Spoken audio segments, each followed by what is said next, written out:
Hello, everyone. Now we are going for lecture 8. And we've just discussed from lecture 7 about what to do with the class and objects. And we've also reviewed about function.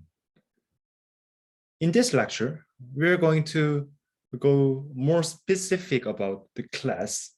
And we're going to deal with more high-level concepts such as inheritance, overriding, superclass, or other kinds of stuff such as special functions. So from now on, let's go with more specific details. Actually, Python is actually the most object-oriented language that has been developed because all of the data types that's been declared is in the type of class. For example, in here, I have just made the list, and this list is actually the object. So when we call the list, it instantiates the object from the class of the list to make the list object. So when I execute this cell, I have just made another list that appends the 5 after the element of 1, 2, 3, 4, 5. If I type of A, then we can see that the list is actually the class. So basically, all of those data types are all class. Let's see another example. For example, let's say we look at the tuples, and let's print out the type of this tuple, then we can see this is also class. So basically, those kinds of data types are all based on the object-oriented concepts. So let's go in more detail about what is object. Object is the instances that's being specified from class. So we can call object like instances since like they are like kind of synonyms, and everything in Python is made of instances from class. So basically, when we import like modules, like import OS, import system, import PyTorch, import time, import like basically all of those importing modules means like importing classes. And when we execute the Python, the basic modules are already imported, which means that all of those modules are based on classes. That means that whatever we use in Python is based on those kinds of classes. So all the classes are actually instantiated to work. So we call those instances objects. So there are classes, and when we instantiate, that means that we make those class be able to be used in the memory, and we call those instantiated references to be called objects.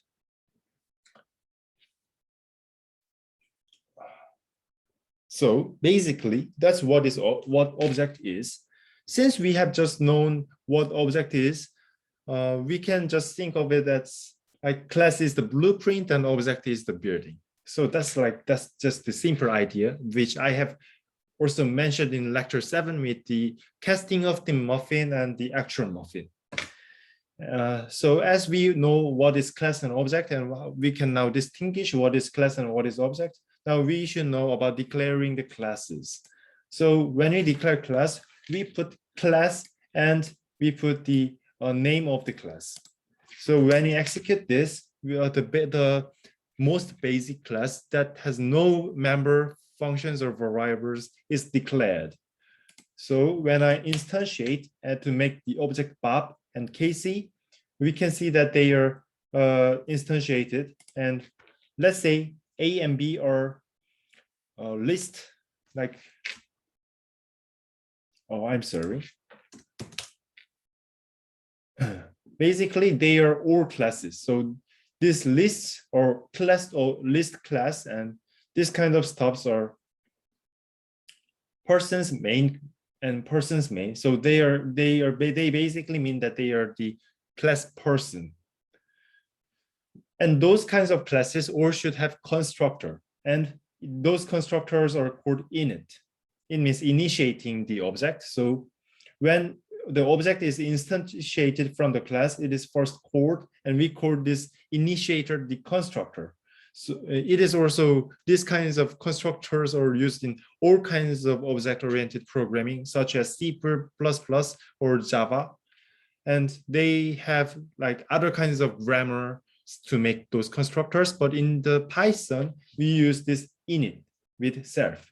So we use self to get the object, which is like, we don't have to really type in SELF, but it's more like tradition.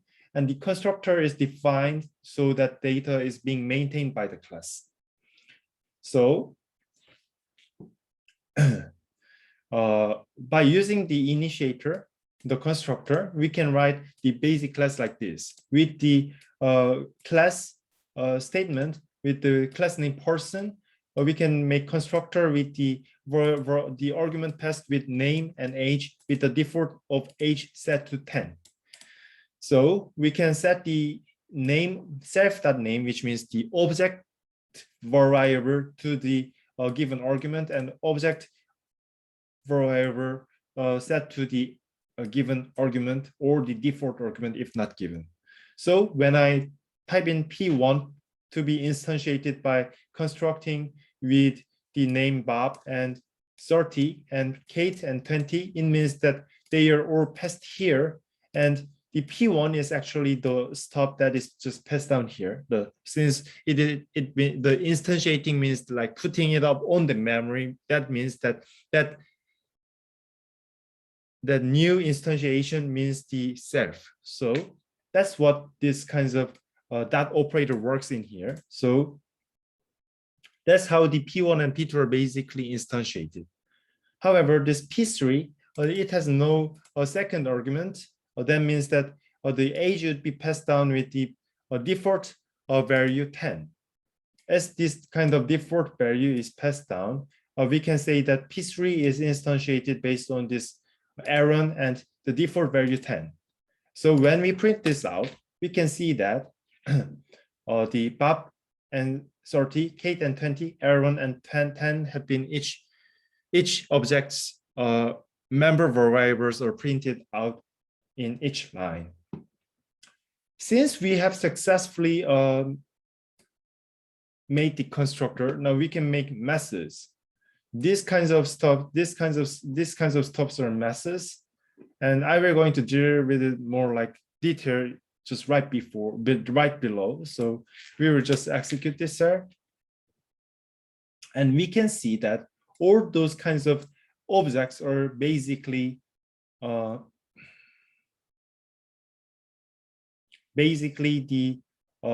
objects. So they are object.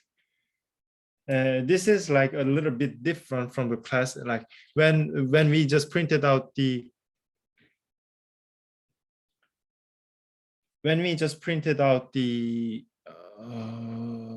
list, like up here, we printed out as class. And the reason why the difference exists is because that they are the static classes, and I'm going to deal with it later. So they are objects at this memory value, and this had been declared. I mean, this had been allocated at this memory value, and that is basically how it works. And since like the sleep had been initiated, it prints out the self, which means that the address value of that object would be printed out, and the second print statement would be printed out below. That's how it basically works.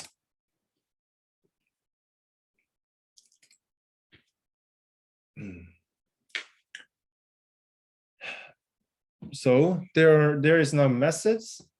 Like there are like various functions inside this class. Inside this class, there's constructor. It is also a function, like special function, and there are like just normal functions we use below. So when we instantiate the class to be the object, to be like this, the C1 object would be instantiated, and now we can see that the number would be set to 0 and other kinds of stuffs are not executed yet. However, if I execute print current value here, it will execute this statement. It will just be executed normal, like what we had just learned in the function section. And with the increment, it will increase the object's member variable, which is stored in the allocated memory allocated area, and it will keep store those increased number. Like as it is repeated 3 times, then the number would be like incremented for like every time that method is executed, it will be increased 1 time. I'm sorry. And after that, it will print out again, and it will reset means it will reset to be the 0, and it will print out 0. So when I execute this there, we can see that the current value is 0 here, and 1, 2, 3. So the current value here would be 3. And since it is resetted, the current value here, it would be 0 again. So we can see that there's another instantiation from here from the class, and by the constructor, it will be another number with the 0 value, and with the increment, it will be 1. And since we print this out, it will be 1. So we can see that it correctly matches to the predicted result, and that's what it is. So since we've just discussed about methods and how the object is created by using the constructor, now we should talk about class inheritance. So this class inheritance means like using the variables and methods from other classes. Let's say like there's person class, and we have constructor here to set the name and age by the given argument. And we can use 3 functions, that's eat, sleep, work. And by using the student class, it inherits persons. So by initiating name and age, it can directly use the variable stored in the person class, since it inherits the person class. Also, as the employee class inherits person, it can also it can also be initiated with the constructor by setting the name and age to be used. Since it inherits student and student inherits person, so that's how it basically works. And we can also use those kinds of methods from the classes below.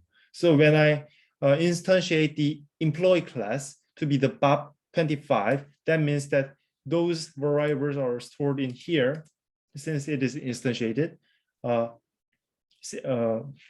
What we should first talk is that when we construct this, that means in constructing the class student, and by making the class student, it will execute this function, this constructor, and by executing this constructor, it will trigger the person's constructor. So basically, setting this would be the name and age to be stored in the class person.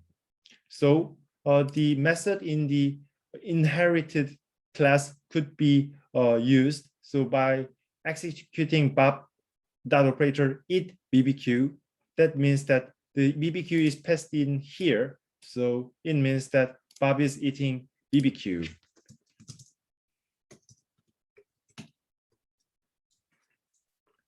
Also, since it is like similar to the Bob dot operator eat, Bob sleep 30 means that 30 is passed down to this argument, which means that Bob is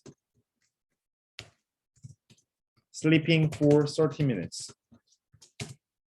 Also here it would be Bob is working for 60 minutes. So that's how it basically works. So we can see that it is all matching with the correct answer.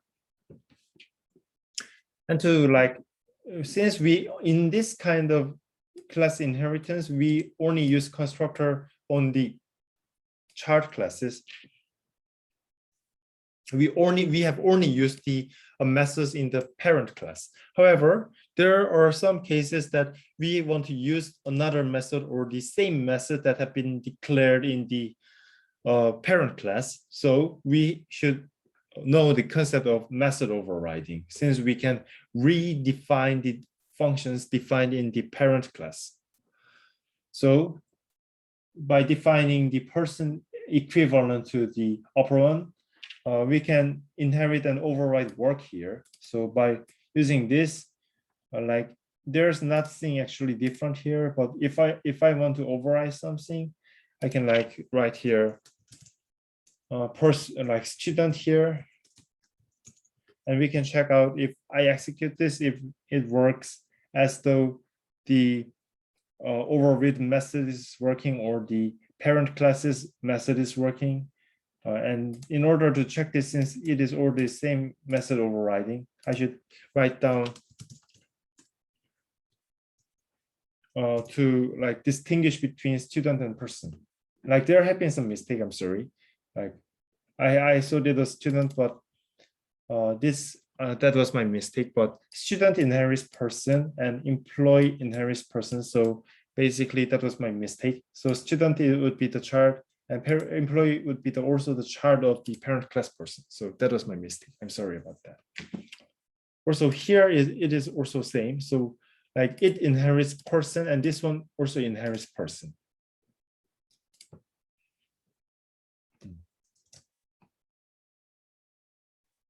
So when I instantiate Bob with the employee class, it will set the name as Bob and age as 25. When I execute it, that means I'm executing, since there is no overridden method, it will execute this one. So it will just print out Bob is eating BBQ. And since there's no overridden method in here, so the Bob.sleep 30 would mean executing this method, which means Bob is sleeping for 30 minutes. However, if I write like here about sleep to be overridden here with like let's say minute,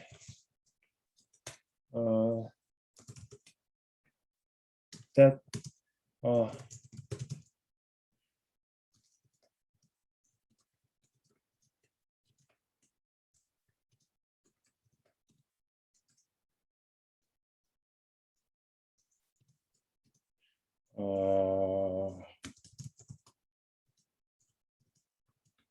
we can write like this, and we can say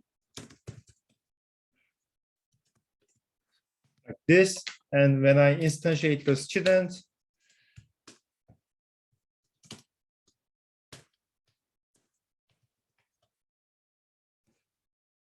since like this argument is passed down to the constructor, I can write and with the age, let's say 27. And I will execute sleep to check out what it prints out. And I can print out work here. And I can check also out about the eat. So when I execute this, it will print out like here, as I have said just before, the employee overwritten method is printed out here, and with the instantiation of the student class, it will print out the as I've just typed in, as I've just executed sleep method, it will execute the overridden method sleep. So it just printed out that that student case is sleeping too much. It is now 52 minutes since you slept. So that is the overridden method that's just been executed. And the student is also, since I've just executed the KC to be the student class, it will execute the, since there's no overridden method, it will execute the method in the person class. So it executes just normal statement here. That's how it basically works. Since we've just like talked about about like parent class or child class or inheritance and stuff, then we should mention about this superclass. So this superclass is basically the parent class of the child class. So like there's nothing much used here, but like this kinds of stuffs, like it can directly use the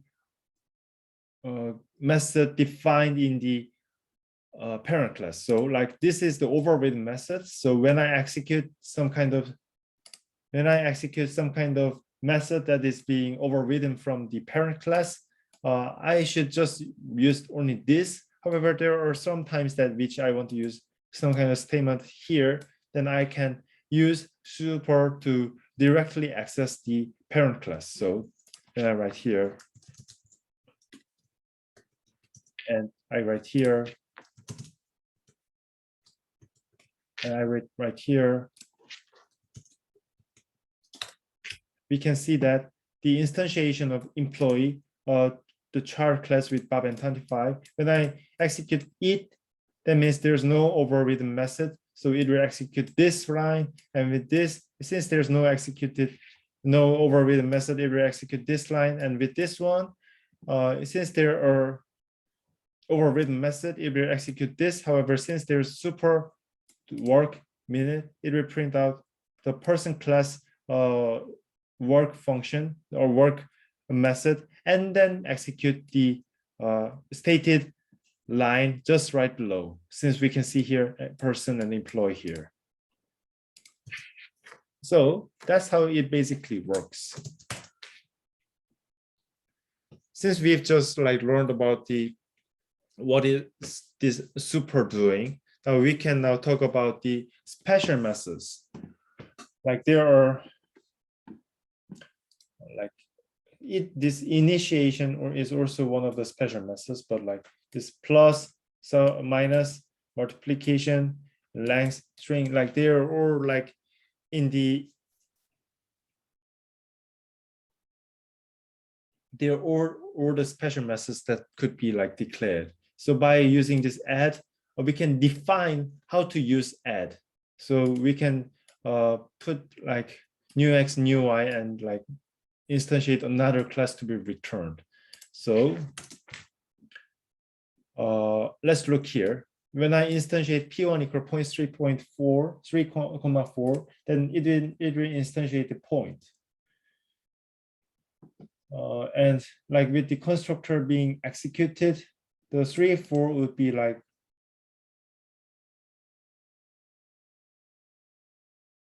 3, 4 would be the argument that's being passed here and stored in each object. And that is being stored in P1 object. And with the point 2,7, it also constructs using the initiate function, and it is also stored in P2 object. And since we know that there are special functions like this, we can see that the operators are overridden. Like those kinds of integer addition could be just performed normally. However, with these kinds of classes, since like self is like just this itself, and since this P2 is passed down through this PT, it can just directly access each member variable here in order to get new result. Then it will instantiate the point class, which means it returns the object of the point class to be the new result. So that's how it basically works. And subtraction works like for equivalent, and multiplication works like it's the same. So that's how it basically works. And since like these kinds of return values